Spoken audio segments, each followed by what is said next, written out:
Bien, Shabbat Shalom familia, gracias por dejarme entrar a través de sus computadoras. Este que les habla es el pastor José Vargas de la congregación Yeshua Nertamí.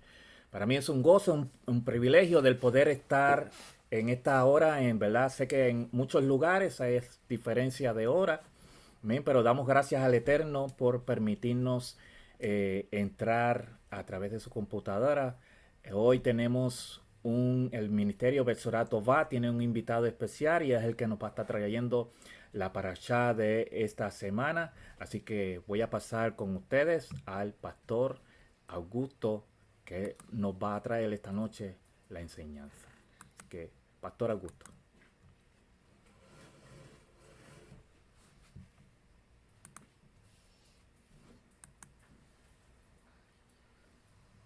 Shalom familia, gracias Pastor José por invitarnos y bueno, y poder compartir este tiempo. Mi hermano, ¿te puedo pedir si puedo compartir pantalla? Sí, está puesto para compartir, mi hermano. Dale. Y voy a apagar mi cámara y voy a directamente aparecer en la cámara, va a aparecer todo por la pantalla, ¿bien? Así es más práctico para mí presentar la información. Shabbat Shalom familia, gracias por unirse, gracias por estar. Denme un segundito que aquí yo también estoy terminando de configurar todo. Gracias, mi hermano. Ahí voy a compartir la pantalla. Desaparezco de la pantalla 2 segundos y vuelvo.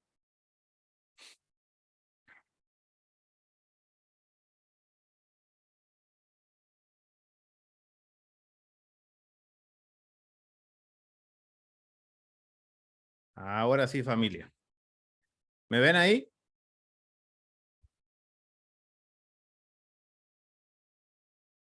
¿Me están viendo? Sí, te estamos viendo. Listo. Perfecto, mi hermano. Ahí voy a iniciar yo también la grabación de aquí y empezamos también el estudio.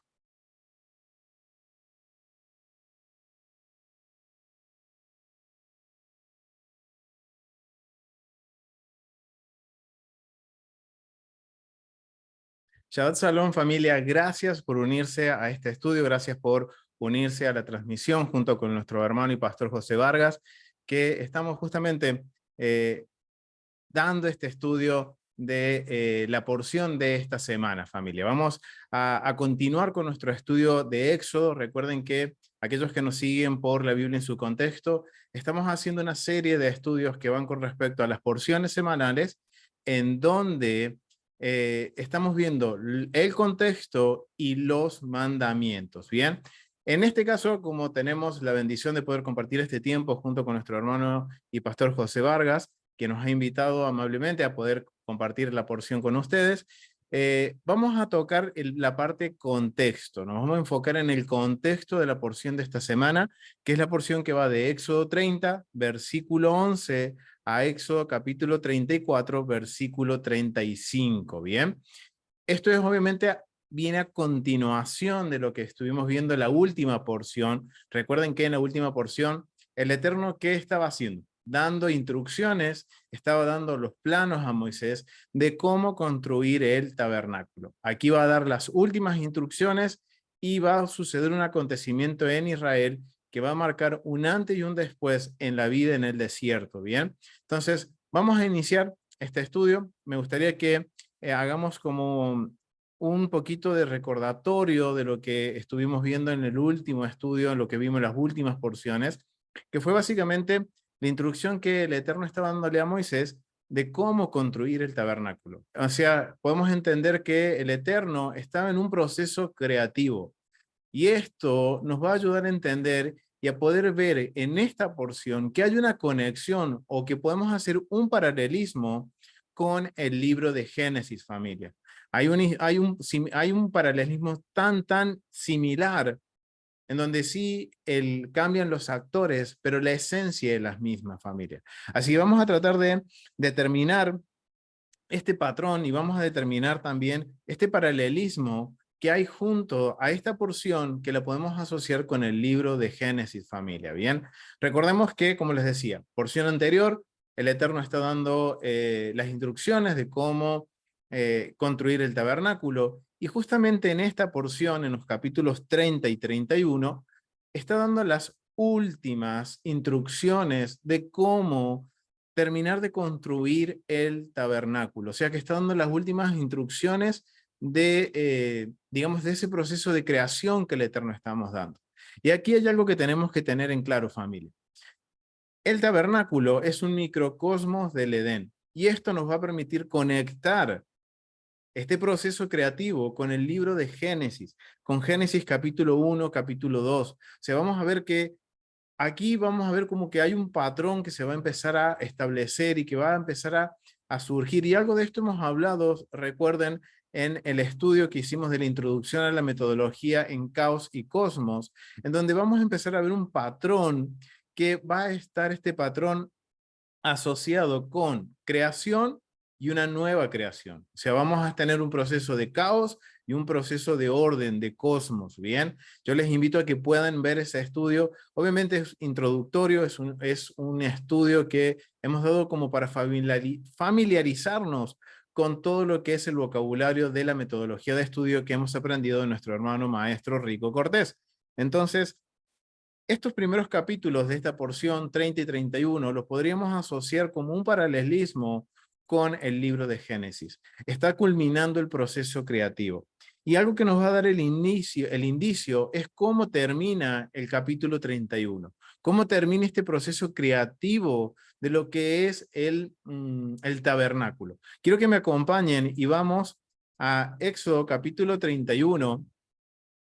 Y vamos a ir a los versículos 12 al 17. Miren cómo va a terminar el, el proceso de creación del tabernáculo. Y asociamos tabernáculo con microcosmo del Edén. O sea, este punto, estos versículos nos van a dar ese punto de conexión en donde vamos a poder marcar este paralelismo entre Génesis y esta porción, familia. Y no solo eso, vamos a ver acontecimientos que se van a ir desarrollando dentro de esta porción que nos van a hacer una conexión directa con el libro de Génesis, familia. Bien, entonces vamos a leer lo que dice Éxodo capítulo 31 del versículo 12 en adelante.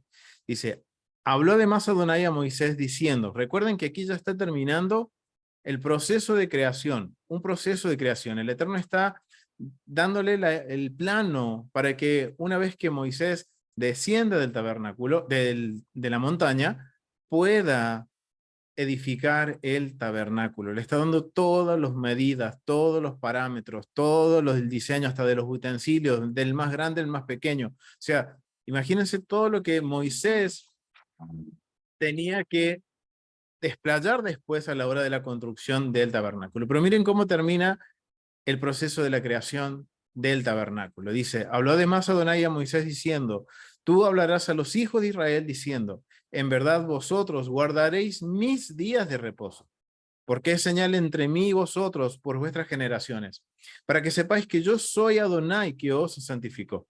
Así así que guardaréis el día de reposo, porque santo es a vosotros. El que lo profane, de cierto morirá, porque cualquiera que hiciera obra alguna en él, aquella persona será cortada del medio de su pueblo. 6 días se trabajará, más el séptimo día de reposo, consagrado de Adonai. Cualquiera que trabaje en el día de reposo, ciertamente morirá. Guardarán pues el día de reposo, los hijos de Israel celebrándolo por sus generaciones, por pacto perpetuo. Señal es para siempre entre mí y los hijos de Israel, porque en 6 días hizo Adonai los cielos y la tierra, y el séptimo día cesó y reposó.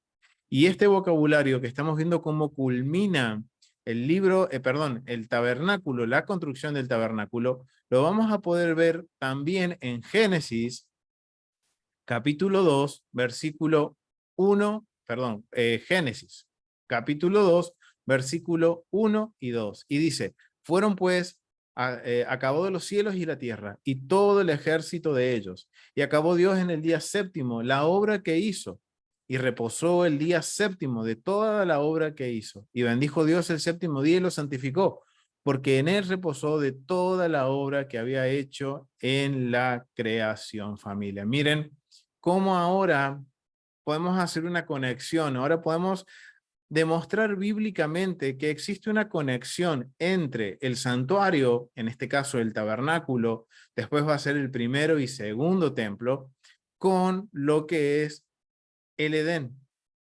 esa nueva creación del Eterno. Sería como ahora podemos saber qué es lo que estaba viendo Moisés en ese momento. Él estaba en la eternidad. Él estaba viendo ese templo, ese santuario que es eterno, que lo hemos conocido en el libro de Génesis como Edén. Entonces, aquí vemos un parámetro y también estamos viendo cómo hacemos una conexión con el libro de Génesis. Bien, entonces, teniendo esto en mente, vamos a continuar nuestro estudio de el libro de, perdón, del capítulo 30 y vamos a enfocarnos en el capítulo 32.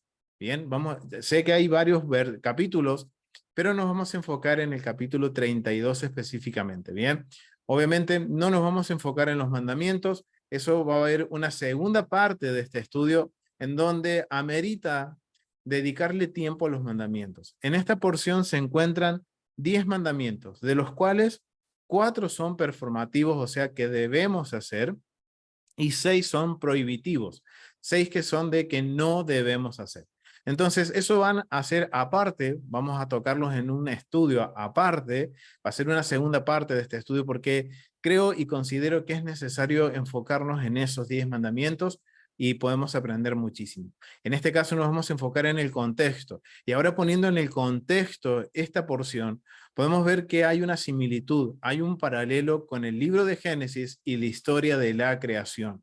O sea que este estudio, esta porción también puede ingresar dentro de la metodología de estudio en el tema de nueva creación, caos y cosmos. Y esto es lo que vamos a empezar a descubrir y a desarrollar ahora, ¿bien? Vamos a enfocarnos en el capítulo 32, en donde obviamente vamos a ir a Éxodo capítulo 32. Vamos a ir a Éxodo capítulo 32, aquí. Éxodo 32, ¿a dónde está? Aquí. Éxodo 32. Y vamos a leer los primeros 4 versículos. Y a partir de ahí vamos a ir desarrollando y viendo qué podemos aprender de acuerdo al contexto. Bien. Entonces vamos a ir al capítulo 32, versículo 1 al 4. Y vamos a ver cómo inicia esta historia. Vemos que Moisés está en el monte, está recibiendo las instrucciones de parte del Eterno, está recibiendo las instrucciones del tabernáculo. Y ahora miren lo que sucede mientras Moisés está con el Eterno, ¿qué sucede con el pueblo? Capítulo 32, versículo 1 al 4 dice lo siguiente. Viendo el pueblo que Moisés tardaba en descender del monte, se acercaron entonces a Aarón y le dijeron, levántate, haznos dioses que vayan delante de nosotros, porque a este Moisés, el varón que nos sacó de la tierra de Egipto, no sabemos qué le haya acontecido. Y ahora les dijo, y Aarón les dijo, apartad los zarcillos de oro que están en las orejas de vuestras mujeres, de vuestros hijos y de vuestras hijas, y traédmelos. Entonces todo el pueblo apartó los zarcillos de oro que tenía en sus orejas y los los trajeron a Aarón. Y él los tomó de las manos de ellos y le dio forma con buril e hizo de ello un becerro de fundición. Entonces dijeron, Israel, estos son tus dioses, que te sacaron de la tierra de Egipto. Y viendo esto, Aarón edificó un altar delante del becerro y pregonó a Aarón y dijo, mañana será fiesta de Adonai, para Adonai. Y al día siguiente madrugaron y ofrecieron holocaustos y presentaron ofrendas de paz y se sentó el pueblo a comer, a beber y se levantó a regocijarse. Bien. Vamos a enfocarnos en estos primeros versículos, porque aquí nos está dando información sobre algo que está sucediendo con lo que es el pueblo. De aquí ya Moisés lleva alrededor de 40 días y 40 noches en donde nadie sabe nada de él y el pueblo, al parecer, y vamos a hacer entre comillas, está preocupado por Moisés. Entonces se acercan a Aarón y les piden que hagan un dios, que les hagan dioses, bien, que les hagan unos dioses. O sea, están buscando la forma de tener un intermediario entre el Eterno y ellos, ¿bien? Por eso escogen y le dicen a Aarón, haznos un Dios. ¿Para qué? Para tener un intermediario, ya que ellos, al parecer, Y yo les decía, como les dije recién, al parecer estaban un poco preocupados. La verdad es que, por lo que podemos ver, no era que estaban muy preocupados, estaban más preocupados quién los iba a conducir durante el desierto si Moisés no estaba. No les importó a su líder. Y esto es algo que tenemos que tener como algo mejor dicho, tenemos que guardar este mensaje. ¿Por qué? Porque muchas veces no nos ocupamos de nuestros líderes y nos da lo mismo si están o no están. Y es algo que, miren familia, es algo que tenemos que trabajar. Pero enfoquémonos en lo que estamos hablando, ¿bien? Entonces vemos que aquí aparece Aarón, el pueblo, diciéndole a Aarón, preocupados porque no sabían quién los iba a dirigir durante esta caminata por el desierto, en donde de alguna forma están dando por muerto a Moisés, que desapareció, no va a volver. Entonces le piden que hagan ¿qué? Un Dios. Aarón les pide los zarcillos de oro y sale un becerro. Él les fabrica un becerro. Y tengamos en cuenta esto, porque es él quien toma las herramientas, empieza a trabajar ese oro, como dice en el versículo 4. Y él los tomó de las manos de ellos y le dio forma con buril, o sea, con herramientas, e hizo de ello un becerro de fundición. Ahora la pregunta es, y algo que es válido que nos preguntamos, primero, ¿por qué un becerro? Y segundo, ¿de dónde salió ese oro? Ahí estaba hablando de que son los zarcillos, los aretes, los accesorios de oro que tenían tanto las mujeres como las hijas y algunos de los hijos de Israel. Bien, entonces ahora tenemos que preguntarnos por qué. ¿Por qué aparece un becerro? ¿Qué es lo que está sucediendo aquí? Y no perdamos de nuestra mente, no quitemos de nuestra mente el primer precedente que hemos marcado de que esta porción tiene una conexión con el proceso de la creación. Y aquí vamos a ver que si esto tiene una conexión con Génesis, y aquí nos va a empezar a mostrar un parámetro. ¿Cuál es el parámetro? El parámetro que hemos establecido en el estudio de Caos y Cosmos, que fue básicamente que la historia de la Biblia es un proceso de un orden perfecto que cae en caos. Y de caos pasa a orden, de orden a caos. Y es una constante en la historia de Israel. Esta no es la excepción, familia. Por eso es que es otro punto que va a hacer nos va a hacer una conexión con el libro de Génesis, que vamos a ver el mismo proceso que sucedió en Génesis. El Eterno termina aquí un cosmos, un orden, que es su tabernáculo. Está ordenando a la nación, está dando las instrucciones. ¿Y qué resulta? Ni bien termina el Eterno de darle las instrucciones a Moisés, ¿qué aconteció? Aconteció que el pueblo empezó a adorar de una forma que no corresponde al Eterno, con el, digamos, con la intención de adorar al Eterno, pero como vemos, los está haciendo de acuerdo a su propia voluntad. Y aquí, como les decía, nos podemos hacer dos preguntas. ¿Por qué un becerro? ¿Qué significa el becerro? Miren, voy a compartirles parte de lo que dice el comentario de la historia y la cultura del Antiguo Testamento de John Walton, o el libro de contexto cultural del Antiguo Testamento de John Walton, y menciona lo siguiente, y vamos a ver sobre el versículo 1. El versículo 1, miren, acá hay una información bastante interesante, porque en el versículo 1 dice, y viendo el pueblo que Moisés tardaba en descender del monte, se acercaron entonces a Aarón y le dijeron, levántate, haznos dioses que vayan delante de nosotros, porque a este Moisés, el varón que nos sacó de la tierra de Egipto, no sabemos qué le haya acontecido. Bien, qué preocupación tenía el pueblo por Moisés. Pero bueno, vamos a ver lo que nos dicen los comentaristas con respecto a este versículo. Nos mencionan lo siguiente: Moisés era el único contacto que tenían con Adonai. O sea, era el único intermediario. Recuerden que antes de esto, el propósito del Eterno era poder hablar con todo el pueblo. Y cuando empezó a hablar, y esto fue cuando vimos los 10 mandamientos, cuando empezaron a escuchar las 10 pronunciaciones, las 10 palabras del Eterno, el pueblo ¿qué hizo? Tuvo miedo. Recuerden, el pueblo tuvo miedo al ver la manifestación del poder del Eterno en el monte, de escuchar esa voz de trompeta, los truenos, los relámpagos. El pueblo tuvo miedo. Entonces le dijeron a Moisés, Si nosotros seguimos oyendo la voz de Dios, de ciertamente moriremos, le dice. Y eso nos mostró algo que había en el corazón del pueblo de Israel.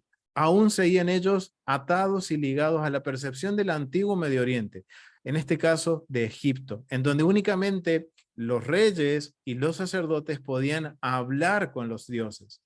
Imagínense ahora un pueblo que era esclavo y ahora escuchando la voz audible de su pueblo, de su Dios. Entonces, eso trajo miedo al pueblo y eso nos muestra que aún ahí en ese momento ellos seguían ligados con el pensamiento que tenían en Egipto.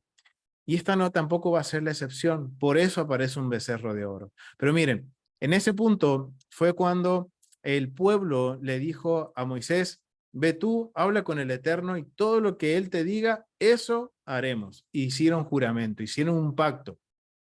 Entonces, de ese momento, Moisés se convierte en lo que es un intermediario entre la deidad, entre el Eterno y su pueblo. Por eso que él es el único que contacto que tiene el pueblo entre Adonai y ellos. Y era el mediador de su poder, de su poder y guía. Y podía haber muerto de acuerdo con todo lo que el pueblo sabía.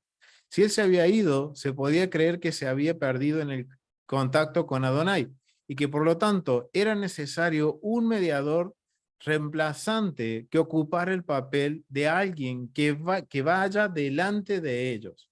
Y si leemos más adelante en el capítulo 33, versículo 2, nos menciona quien va realmente delante del pueblo es un ángel, un mensajero de Adonai. El becerro fue fabricado para ocupar el papel de representante de Adonai. O sea, Moisés no está, no sabemos qué pasó. La mejor idea es fabricar un ídolo, porque esa era la idea del pueblo, de fabricar un ídolo que sirviera como un punto de conexión. Y esto nos está mostrando, familia, que aún en este punto Israel aún tenía ese sincretismo que había adquirido en Egipto. Esa forma de pensar, esa mentalidad de la cosmovisión y la cosmología del antiguo Medio Oriente, de Egipto, aún persistía dentro del pueblo de Israel. Y ahora vamos a entender por qué Israel tuvo que pasar tanto tiempo en el desierto. Porque era necesario que desaprendiera todas esas cosas, esos mitos y esas leyendas que habían aprendido en lo que era en Egipto. Bien, entonces aquí vemos que el pueblo pide hacer que un ídolo, que ahora cuando llega a las manos el oro de que le entregan a Aarón, ¿qué sucede? Ahora Aarón es el que se pone manos a la obra y construye ¿qué? Un becerro de oro. ¿Y por qué un becerro? Y esto también nos va a marcar también esa conexión que aún había, ese sincretismo que había entre Israel y la mentalidad del antiguo Medio Oriente. Porque ¿qué significa un becerro? ¿Cuál es el becerro? Dice, la figurilla de toro o becerro hechas de bronce o una combinación de metales se han encontrado en varias excavaciones arqueológicas. O sea, no es nada nuevo. Se ha encontrado en el monte Gilboa, Azor y Ascalón. Pero son de solo 10 a 20 centímetros. No eran piezas muy grandes. Entonces, esto también nos tiene que dar una idea del tamaño de realmente del becerro que construyó Aarón. Y recuerden que él solo que pidió fueron los arcillos, los aretes, podríamos decirlo, o los accesorios de belleza de oro. O sea, no era mucho oro tampoco. Por más que haya sido todo el pueblo que lo entregó, no era suficiente oro para construir una inmensa, como tenemos muchas veces la imagen, de una inmensa estatua de un becerro de oro, sino que por lo que se ha encontrado, de acuerdo a los hallazgos arqueológicos, no hubiera sido más grande de 20 centímetros o quizás hasta 1 metro, pero no más de eso, ¿bien? El símbolo del becerro era bien conocido en el contexto, o sea, en lo que eran las civilizaciones que rodeaban a Israel, principalmente en el contexto cananeo del segundo milenio, y representaba la fertilidad y la fuerza. Habitualmente, los dioses no eran retratados en forma de toros o becerros, sino de pie sobre el dorso de estos animales. Pero el culto a la imagen animal no era desconocido, y hay poco en el texto bíblico que sugiera que los israelitas entendieran aquella imagen simplemente como un pedestal, no como el arca. El hecho de que el becerro fuera adorado en el contexto de la fiesta a Adonai sugiere que esto puede considerarse una violación del segundo mandamiento más que del primero. O sea, ¿qué es lo que estaba sucediendo aquí, familia? Aquí lo que sucedió, y un poco lo que veníamos comentando, al desaparecer Moisés ante los ojos del pueblo y ver que no volvía, ellos necesitaban un intermediario. Ellos seguían creyendo en el Dios de Israel, porque había hecho esos prodigios y maravillas que ellos nunca habían visto, que los libró con mano fuerte, que abrió el mar en dos para que ellos cruzaran, que cuando tuvieron hambre, trajo comida, trajo agua, y hoy están aquí, en este punto, pero resulta que esa persona, ese líder, desapareció. Entonces ellos, con su mentalidad, con lo que ellos conocen, y esto nos muestra que había una asimilación de Israel con Egipto, de la mentalidad de Egipto. Entonces ellos dicen, sí, creemos en el Dios de Israel, pero necesitamos un intermediario. Y entonces le piden a Aarón que construya un ídolo, y ellos, después de que Aarón construye el ídolo, terminan en qué? Adorando un becerro de oro. Por eso los comentaristas bíblicos entienden que más que cambiar su adoración a Dios, ellos ahora están transgrediendo el segundo mandamiento de las 10 palabras del Eterno. ¿Cuál era? Que no nos hagamos imagen a semejanza del Eterno, de nadie, ni de nosotros, ni de animal, ni de nada. ¿Y ellos qué hicieron? Eso, mejor dicho, ellos pidieron un ídolo, Aarón les construye un becerro, y después dice que al día siguiente, vamos a ver cómo dice, dice que al día siguiente, dice que ellos hicieron fiesta para Adonai. Wow, familia. Esto es algo que nos tiene que poner a pensar. Que muchas veces queremos hacer lo que nosotros queremos a la hora de adorar al Eterno o de guardar sus tiempos señalados. Y familia, hay mandamientos, hay preceptos que debemos cumplir a la hora de guardar esos tiempos señalados. Y esto nos tiene que hacer pensar, familia, porque Israel tenía una buena intención, necesitaba un líder, seguían adorando a Dios, pero resulta que lo hicieron a la forma que habían aprendido en Egipto, a través de un ídolo. Miren cómo sigue desarrollando también. Dice que hicieron, dice en el versículo 5, y viendo esto Aarón edificó un altar delante del becerro y pregonó a Aarón y dijo, mañana será fiesta para Adonai. Y al día siguiente, miren lo que hizo el pueblo, madrugó, se levantó temprano y ofrecieron holocaustos, o sea, ofrendas, y presentaron ofrendas de paz, y se sentó el pueblo a comer y a beber, y se levantaron a regocijarse, o sea, hicieron fiesta. Y aquí cuando dice se levantaron a regocijarse, muchos entienden a través del vocabulario que en sí estaban adorando como los ritos de fertilidad del antiguo Medio Oriente, a través de danzas sensuales, de un juego, de juegos sexuales, o sea, eh, era algo que no iba muy acorde con la santidad del rey. Entonces aquí vemos por qué el becerro. Y aquí es bien interesante porque aquí vemos que el becerro representaba eso. En la mentalidad cananea, en la mentalidad del antiguo Medio Oriente, un becerro era como un instrumento de adoración para la fertilidad y la fuerza. Bien, entonces ahí podemos entender el por qué había que ¿por qué había salido este becerro? ¿Por qué era un becerro? Porque era fuerte. Porque lo sacó, recuerden esto, el Eterno lo sacó con mano fuerte y lo que estaban buscando era un sustituto del líder que lo sacó de la esclavitud de Egipto, familia. Bien, entonces ahí vemos por qué un becerro. ¿Por qué había un becerro ahí en el altar? Ahora nos queda responder una segunda pregunta, familia. ¿Por qué? ¿De dónde sale el oro? Dice que había oro. Y esto podemos hacer una conexión. Cuando leemos Éxodo capítulo 32 del versículo 2 y 4, nos damos cuenta que está hablando de que Aarón le pide al pueblo oro. que le traigan el oro. Ahora nos preguntamos, están en el desierto, ¿de dónde sale este oro? Vamos a ir a Éxodo, capítulo 25, del versículo 1 al 4. Y esto es algo que tenemos que tener presente, familia, para la próxima porción. Porque después de todo esto, después vamos a ver cómo el Eterno renueva el pacto a través de la misericordia y de la intercesión de Moisés. El Eterno va a pedir una ofrenda voluntaria. Y ahora tenemos el de dónde sale esta ofrenda voluntaria. Y es el mismo lugar de donde sale esta ofrenda que han hecho para que Aarón construya un ídolo. ¿Bien? Versículo 25 del versículo 1 al 4 dice, Adonai habló a Moisés diciendo, di a los hijos de Israel que tomen para mí ofrenda, de todo varón que le diere su voluntad, de corazón tomaréis mi ofrenda. Esta es la ofrenda que tomaréis de ellos, oro, plata, cobre y azul.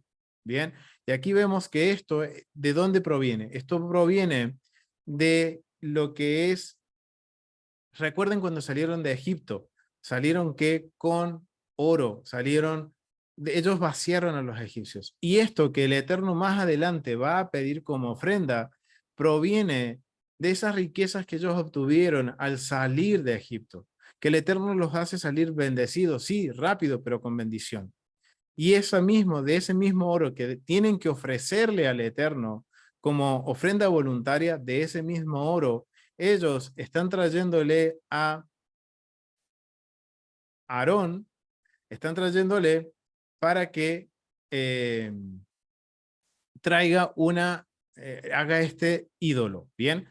Disculpen familia, se me ha vuelto a desconectar la cámara, no sé por qué, denme un segundito y voy a solucionar eso y continuamos.